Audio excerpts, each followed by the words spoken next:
복된 소식 아름다운 소리 AM 1590kHz 시카고 기독교 방송입니다.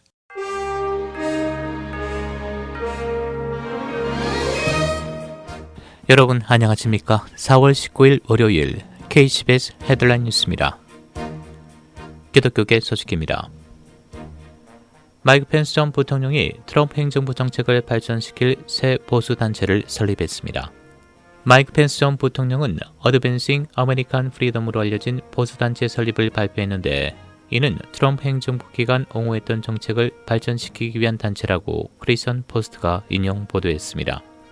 또 펜스 전 부통령은 소셜미디어를 통해 지난주 수요일 심장박동기 피스메이커 수술을 받고 회복 중이며 앞으로 정상 활동으로 돌아갈 것으로 예상한다고 뒤이은 말했습니다. 70년간 영국 엘리자베스 2세 여왕 곁을 지켰던 남편 필립공의 장례식은 가족 30여 명만 참석한 가운데 영국 교회의 시대를 초월한 성공회 의식을 통해 표현된 신학적 정통 예배였다고 업서버들이 말했습니다. 여왕은 가족과 떨어진 자리에 외롭게 혼자 앉아 남편의 마지막을 지켜봤으며, 그는 윈저성 내 성조지 예배당 지하실의 왕실 묘지에 안치됐다고 언론들이 전했습니다. 동인도에서 기독교인 박해가 증가하고 있습니다. 최근 보도에 따르면 동인도에서 지역 경찰이 기독교인 가족들을 공격하고 위협하는 등 기독교 박해가 증가하고 있습니다. 동부 지역의 한 기독교 가족은 수개월 동안 집에 갇혀 지내온 것으로 나타났습니다. 지역 언론은 지역 경찰 당국이 평화 위반으로 가족을 감옥에 가두겠다고 위협했다고 기독교 언론들이 인용 보도했습니다. 국내 로컬 소식입니다. 텍사스주와 오하이오, 미네소타 그리고 위스콘신주에서 잇따라 총격 사망 사건이 발생했습니다. 언론은 어제 텍사스주 오스틴에서 여성 2명과 남성 1명을 포함한 3명이 숨졌다며, 경찰은 다른 한 용의자 스테판 니콜라스 브로데릭을 특정했지만 정확한 범행 동기는 알려지지 않았습니다. 브로데릭은 지난해 6월 아동 성폭행 혐의로 체포됐으나 보석으로 풀려났습니다. 오하이오 플랭클린 카운티에서는 운전 중인 여성 1명이 총에 맞아 숨지고 12살 어린이 등 5명이 다쳤습니다. 총을 쏜 용의자 라토야 카펜터는 사건 현장에서 숨졌습니다. 미네소타주 미네아폴리스에서는 20대 백인 남성이 경찰이 발사한 총에 맞아 사망했고, 용의자는 여성에게 총을 겨누며 차량 탈취를 시도한 것으로 조사됐습니다. 위스콘신주 케노샤의 한 술집에서도 어제 총격 사건으로 3명이 숨지고 2명이 다쳤습니다.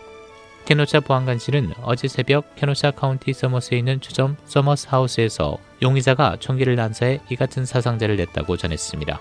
현재 경찰은 범인을 추적 중입니다. 앤서니 파우치 국립알러지전염병연구소 소장은 어제 파이자와 모더나 코비드 백신을 맞은 사람들이 추가 접종 부스터샷을 해야 하는지를 늦 여름에서 초가을 사이에 결정할 가능성이 크다고 밝혔습니다. 파우치 소장은 어제 ABC 디스위크에 출연해 미국인이 늦 여름이나 초가을까지는 자신이 부스터샷을 맞아야 하는지를 알아야 한다고 강조했습니다.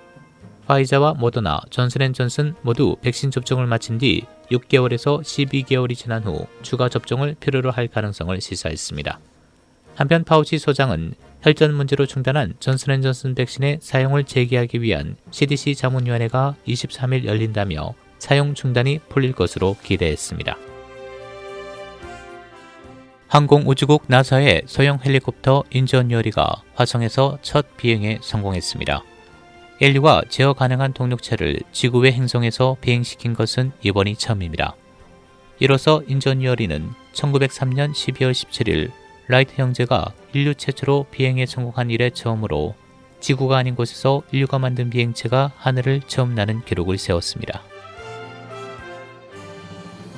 7살 소녀가 시카고 호만 스퀘어 인근의 맥도날드 드라이브스루에서 차량에 앉아 있다가 총에 맞아 사망한 사건이 발생했습니다. 어제 오후 4시 18분경 7살 자슬린 애담스와 아버지는 맥도날드 드라이브스루에서 여러 발의 총상을 입고 병원으로 긴급 이송됐고, 소녀는 병원에서 사망한 것으로 알려졌습니다. 그녀의 아버지는 심각한 상태이며 경찰은 용의자를 쫓고 있습니다. 미국에서 세 번째로 큰 교육부인 시카고의 공립고등학교가 코로나 팬데믹 이후 1년 이상이 지난 오늘 학교 대면 수업에 들어갑니다. 시카고 교사연합은 16세 이상의 학생과 그 가족이 코비드 백신을 맞을 수 있도록 지원하는 리오픈 계획을 회원들이 압도적으로 승인했다고 발표했습니다. CTU의 제스 샤키 회장은 성명에서 이 계약은 고등학교에 직접 복귀하기 위한 중요한 안전 표준을 확보하고 학생들을 보호하기 위한 획기적인 승리를 제공했다며 이는 시카고 공립학교의 모든 구성원의 안전과 근무 조건을 보호하는 것이라고 말했습니다. 일리노이주 보건당국은 어제 2,666건의 신규 확진 사례와 10건의 추가 사망을 보고했습니다. 현재 주 누적 확진자는 130만 2,241명, 누적 사망자 23,955명을 기록하고 있습니다. 주 전체 양성률은 어제 감소세를 보이면서 4%를 기록했습니다. 주정부는 지난 토요일 11만 5,330건의 백신을 접종했다고 보고했고 어제 현재까지 일리노이주에 800만 회 이상의 백신을 투여했습니다. 한편 시카고가 오늘부터 16세 이상의 시거주자에게 코비드 백신 자격을 확대합니다. 이는 일리노이주가 시카고시를 제외한 백신 자격을 16세 이상으로 확대한 이후 일주일 만입니다. 국제 소식입니다. 세계에서 가장 백신 접종률이 높은 이스라엘이 어제 62%의 국민이 1회 이상 코로나 백신을 맞아 야외 마스크 착용 의무 조치를 해제했습니다. 세계 첫 실외 노 마스크를 선언한 이스라엘에서는 사람들이 공원과 해변 곳곳에서 산책을 즐기며 대화를 나눴고 학교도 정상으로 복귀했으나 실내에서는 여전히 마스크를 착용해야 한다고 언론들이 보도했습니다. 한국 내 코로나19 신규 확진자 532명입니다. 방역당국은 수도권과 경남에 여전히 많은 확진자가 나오고 있고 변이 바이러스의 지역 사회 확산 위험이 지속되고 있다고 경고했습니다. 한편 국회에서는 오늘 정치외교 분야 대정부 질문에서 늦어지는 백신 접종이 도마에 올랐는데 한국 정부는 백신 추가 공급 논의가 거의 마무리 단계로 11월 집단 면역에는 문제가 없다고 밝혔습니다.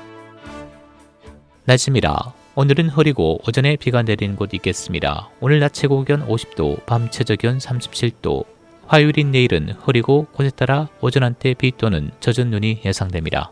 내일 낮 최고 기온 41도, 밤 최저 기온 30도입니다. 지금까지 KCBS 뉴스 박상준이었습니다.